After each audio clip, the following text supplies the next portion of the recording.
Back, ladies and gentlemen, and of course apologies for keeping you here. We also see most of the people asking tutarudi saa ngapi, because then this conversation is very important for them. Once again, Martin Ndati and Nyokafi and Willis Otieno for the conversation tonight. Before we took that break, the question was on counting. We have the Constitution here. We probably want to get into that in-depth aspect of mathematics, but of course time would not allow for us to do this.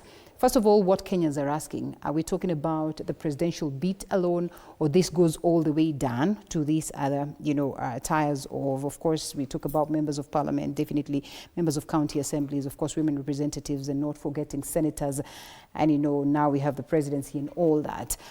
Quickly to that, before we get to understand whether there's a possibility that the adjustments can be made at this point. Wakili. Article 101 of the Constitution talks about all elections.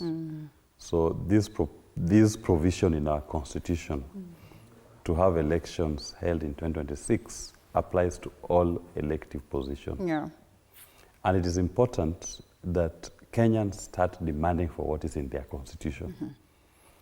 Disabuse yourself from the misconception that your elections are held after 5 years. There is nowhere like that. Nobody is elected in Kenya to serve for a term of 5 years.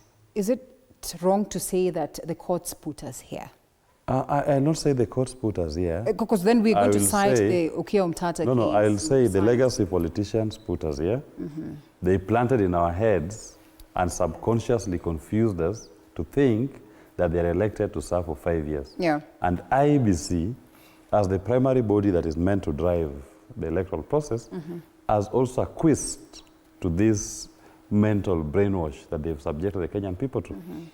And you find that even our media house have unintentionally helped perpetuate the legacy politicians and those who want to circumvent our Constitution to sell it to the people.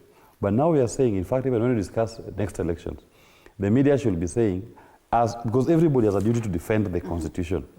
Let every individual read the Constitution and come up with the 5th year.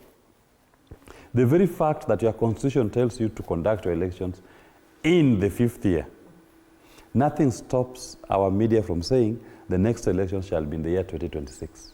I'll be coming back to that, and in defense of the media now that I am. I'm not attacking. I'm inviting you. We are inviting, I am inviting you to the table, that when we discuss elections, just say, because you've done your own, because you have a legal department here, you are Kenyans, you understand the Constitution. You can interpret it for yourselves. Okay. That you can say, based on our own reading of the Constitution and our own calculations, the general elections is in the year 2026. So you start saying elections 2026. Okay. So that we counter this misinformation that has been there for quite a long time. Can we as well say that perhaps these are the fruits of saying Baba Amesha Soma, and now we have to pay too hard. But at the same time, can we really blame the politician, knowing very well that there were crafters of the Constitution that took their time, to craft this Constitution? And maybe I would ask, where is the place in all this, or where is their place in all this argument that now resurfaces? And it's not the first time that we see this getting to the level of courts. Okiya Omtata has done that before. I mean, we have seen members of county assemblies actually presenting their case in court, arguing that they are not so clear when it comes to the question of the timings and the 5 years term and when they're supposed to serve Kenyans and for how long. Martin Ndati, is it too much to place this on the head of the politician? The political class would want to serve for 5 years, even longer, if they had their way. Yeah. So, most of them have taken mortgages. Most of them have taken loans. Most of them know they will not be re-elected. In fact, that is their greatest fear. Because if you read the mood out there, the masses are very fed up with most of the sitting leaders. And from our past, we can clearly see 70, 80, 90% of the elected leaders normally lose their seats.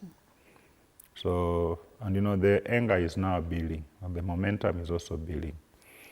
So, knowing that they'll not have an opportunity to be re-elected, the political class who are currently in office would want to delay the elections as much as possible so that they get whatever they can get. Two, those in the top leadership also know the mood is not very good. So they try to see if they can have a little more time to either try to get gerrymander with the commission, with the other institutions, so that they help them to see if they can get re-elected. So all these factors coming into play, then you expect the kind of intrigues that we are having. But you know where the challenge is going to be? What Wakili is saying and the rest of the people, that is the way. You agree to it? I agree. You've taken your time to... Yes, I've read it. It looks like we will need some more time to get what the only this challenge I'm seeing No. Actually, we have done this mathematics here. You're convinced? Yeah. Yes, because Yeah. in is a period, specific period of time. Okay. In.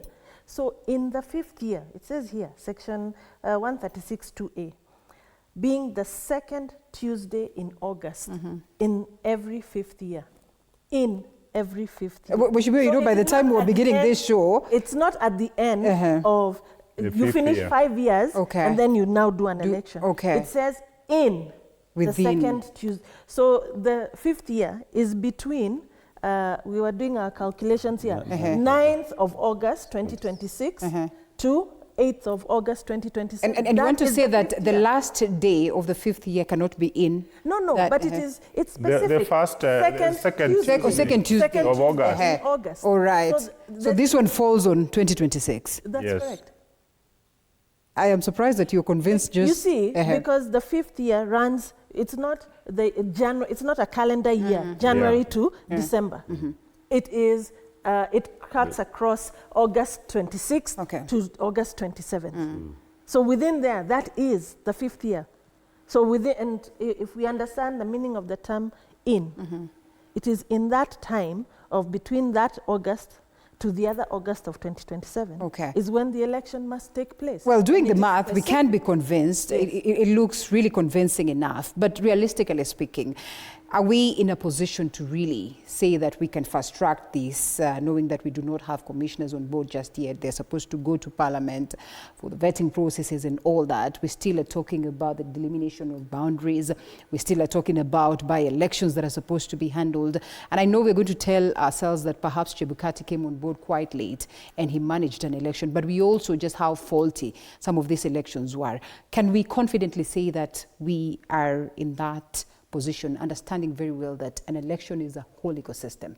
The commissioners will be in place very soon. Okay.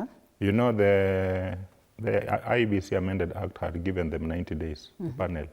So when they realized, and you know, they are doing funny work because you don't shortlist a whole 100 and something people.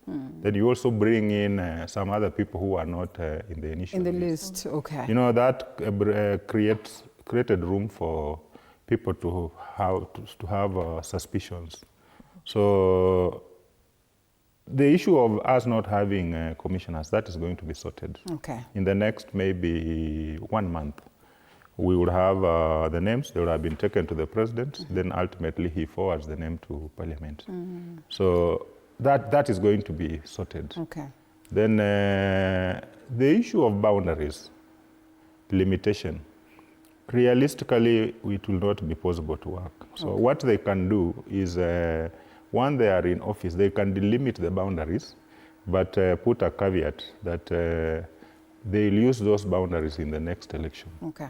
Yeah, so that solves that issue. Then, you know, there are also what we were calling the protected constituencies, like Odaya, Mias East, those which didn't have the numbers. They have to take a bill to Parliament to make sure that they are protected. But you know, where the catch here is going to be, the executive and the legislature, they must give the commission money.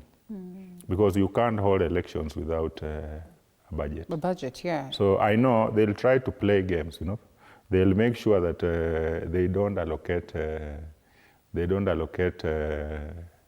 the IEBC money. But you know, we also have the courts. You refuse to give the commission money, somebody will go to court. Will is here will still go to court and get orders to compel Mbadi to give IEBC money. And Willis must remind us of what happened. I still bring us back to when Okiya Omtata argued in court that we would hold, or it was necessary for us to hold an election in 2021 and not 2022. He wasn't successful because then we all saw that we handled the election in 2022. What members of county assembly, because this is what Kenyans are largely equating to when they are thinking about this debate. What makes you think it's going to be different and that perhaps we would have the confidence to go back to the courts for an interpretation? You know, in 2022 when Omtata did this case, there had been a decision by the Court of Appeal, which in my view was given per curiam. The Court of Appeal had said that the elections should be held on the 11th of August, 2022. Okay. Which, just a basic reading of that decision, 11th of August, 2022, anybody check, is a Thursday. The wording in our constitution is Tuesday. And in that same case, the Court of Appeal painstakingly calculated how to calculate dates the way we've done here. And that court found the 5th year fell within the 8th of August 2021 to the 8th of August 2022. But still they decided to say, hold the elections on the 11th, on a Thursday. Okay. So I was not in that court case, but I'll say that was a decision made per curiam. But that was also a different course of action. That course of action was in relation to that one of the last election. Okay. Now on this one, we are all awake. But wait a minute, have we done it right to the previous elections? We did it right from the time that we got the 2010 If you take 2017 elections, Uhuru Kenyatta was sworn, or the elections were done on the 4th of March, 2013. We counted when the 5th year was running, and the 5th year fell between the 4th of March 2017 and 4th of March 2018. Okay. We looked for the second Tuesday in August in that 5th year, and it fell on the 8th of August 2017. So that we got right. And that is why Uhuru Kenyatta only served for 4 years and 5 months. Hold it right there. Hold it right there. Allow us to take a quick short break, and then we come back. You know, crunch this some more because it's necessary that we do it. And we ask ourselves whether then we are notoriously, you know, getting to a space where we do not want to abide by the rule of law. After this break.